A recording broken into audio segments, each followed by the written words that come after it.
Visa एक Latin word होता है जिसका मतलब होता है कोई कागज़ जो देखा गया हो। यानी कोई कागज़ है, जैसे मान लीजिए ये है, इसको मैंने देख लिया, इसका मतलब ये होता है।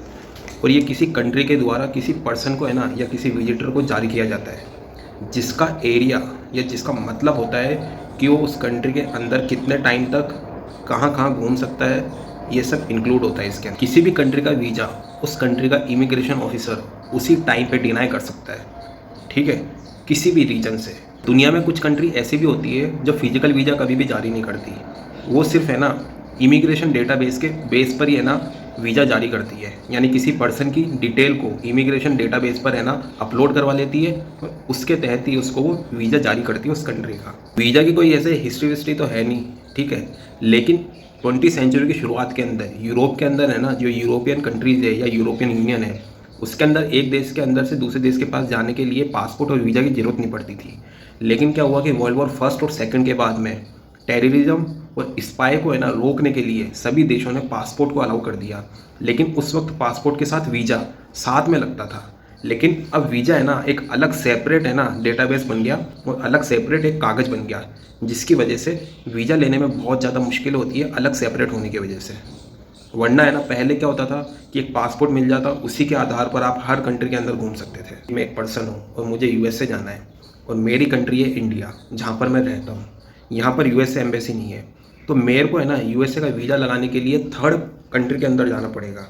यानी मेरे को दुबई जाना पड़ेगा और वहाँ पर मुझे उसका वीज़ा लगाना पड़ेगा, उसके बाद मुझे वीज़ा मिलेगा। और यहाँ पर कुछ कंट्री ऐसी भी होती है जो किसी भी है ना मेडिकल इशू के आधार पर भी वीज़ा जारी नहीं करती, जैसे रशिया और उज़्बेकिस्तान। अगर आपको एड्स जैसी बीमारी है तो वो आपको वीज़ा जारी नहीं करेगी, लेकिन आप कोई बड़े नेता है या कोई रेपुटेटेड पोस्ट पर है तो आपको वीज़ा जारी कर सकती है कंट्रीज़।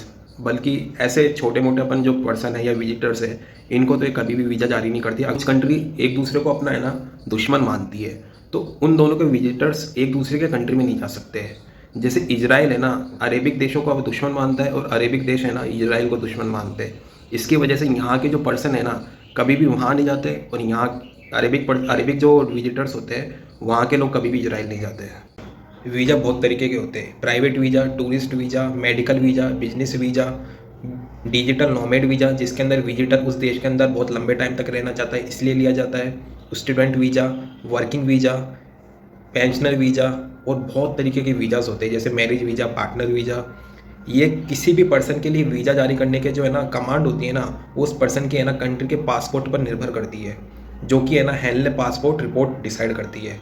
अभी फ़िलहाल दुनिया के अंदर सबसे पावरफुल जो पासपोर्ट है वो जापान का है, जिसका वीज़ा स्कोर 193 है, और इंडिया का वीज़ा स्कोर 89 है और उसकी रैंक 85 है।